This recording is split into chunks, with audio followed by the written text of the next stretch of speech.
Faleras et son circuit mythique, deuxième manche du championnat de France de rallycross. Place à la jeunesse, dans ce numéro, ils sont une dizaine de petits nouveaux à faire leur début cette année grâce aux formules de promotion. Nous sommes partis à leur rencontre. Pourquoi ont-ils choisi de tenter l'aventure dans le rallycross ? Ça fait un peu plus de 15 ans que mon père est mécanicien sur les paddocks, donc j'ai toujours eu l'habitude de venir en tant que spectatrice. Et cette année, tout est rentré dans l'ordre pour qu'on roule, donc on a acheté la voiture et il fallait bien un début. J'ai essayé de chercher une discipline pour moi à 16 ans pour pouvoir conduire. Le rallycross était une bonne discipline, donc on a voulu essayer, c'est pour ça qu'on est là aujourd'hui. On avait vu cette Coupe de France féminine et puis on s'était dit que ça pouvait être sympa de rouler avec que des filles, essayer de voir ce que ça pouvait donner. Le fait aussi qu'on ait toutes les mêmes voitures, c'est quand même un petit plus parce que c'est quand même le pilotage qui va faire la différence. On venait en tant que spectateur et j'ai trouvé ça super. Le rallye, je trouve ça moins bien. Le fait qu'on soit à plusieurs de front, je trouve ça sympa et c'est ce qui me plaît. Pour moi, c'était un choix qui était plus ou moins logique parce qu'en fait, j'ai ma famille qui vient du rallycross. En fait, ça fait longtemps que l'idée est trottait dans ma tête, mais bon, il fallait juste oser et passer le cap. Après avoir fait du circuit, j'avais l'impression d'avoir un peu fait le tour et j'ai voulu essayer quelque chose de nouveau. J'ai toujours aimé la glisse, donc voilà, j'ai essayé, j'ai dit on verra bien. Et après leur premier tour de roue, on a voulu connaître leurs impressions sur cette discipline unique. C'est intense, il y a très peu de répit, c'est 4 tours où il faut se donner à 200%. On va dire que c'est un gros kart qui réagit un peu différemment et avec un peu plus de vitesse. C'est mes deux premières courses là. Et donc j'avais jamais roulé, donc apprendre à freiner, les trajectoires, tout ça, ça a été vraiment un défi pour moi. Il faut simplement que j'apprenne comment prendre les virages, les points de corde, etc. Je prends beaucoup de plaisir au niveau de la vitesse, on ne dirait pas, mais au final la Twingo, quand on est dedans, ça va quand même assez vite. Une super voiture, super facile à prendre en main. On prend nos marques tranquillement, mais on prend du plaisir surtout. Et puis c'est vraiment une bonne voiture. La Twingo, c'est marrant, c'est malléable, c'est féminin, j'adore. Je prends plus de plaisir en rallycross qu'en circuit, où pourtant j'en ai fait pendant 8 ou 9 ans.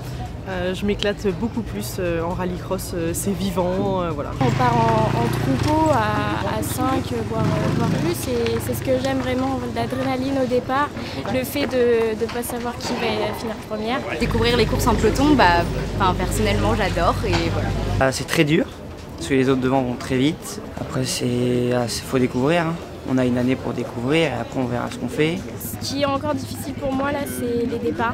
J'ai énormément de mal au niveau des départs, je perds du temps. La voiture, ça va, j'arrive plus ou moins à m'adapter. Après, c'est juste savoir la tenir sur différentes conditions et voilà. Je me suis régalé dans le Tour Joker, c'est nouveau pour moi, donc voilà, ça m'a régalé. Et le départ aussi, quand je loupe pas. Je suis loin d'être au niveau, j'admire les filles d'ailleurs. Qui elles savent piloter, moi je suis fan et j'aimerais un jour espérer faire comme elle. Faire comme elle, c'est exactement ce qu'Alice Margelli va réussir. Pour sa deuxième course seulement, elle accède au podium sur un circuit toujours piégeux. Des débuts plus que prometteurs. Place à la supercar, à la découverte de la nouvelle voiture de Davy Janet. Je vais vous présenter aujourd'hui ma nouvelle monture pour cette année 2024, donc la Skoda Fabia WRX. Donc c'est une voiture qui a été construite en 2021 par ES Motorsport, donc une équipe lituanienne. Le bureau d'études était situé par contre en République tchèque par Blue Engineering. Pour vous donner un peu l'historique de cette voiture, elle a été pilotée par Andreas Backrud en 2021 en championnat d'Europe. Il a gagné le championnat d'Europe cette année-là. Ensuite, en 2022, elle a fait 3-4 apparitions en championnat du monde et un tout petit peu en Europe. Et du coup, en 2024, j'ai fait l'acquisition de la voiture en début d'année et je vais l'utiliser pour toute la saison. Le moteur, c'est un moteur français Oreca moteur.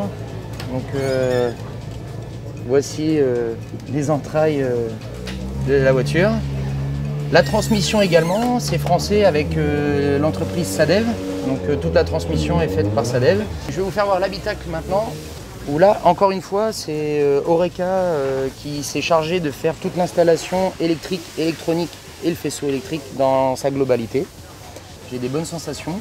Donc forcément, il faut qu'on adapte la voiture au circuit français, aux pneus français également, parce qu'il y a des petites différences avec l'Europe et le mondial. Mais j'espère bien performer avec cette voiture prochainement. Et en tous les cas, je pense qu'on va faire de belles courses. Et pour l'entretien de sa voiture, l'équipe de Davy peut évidemment compter sur la gamme de produits Yako.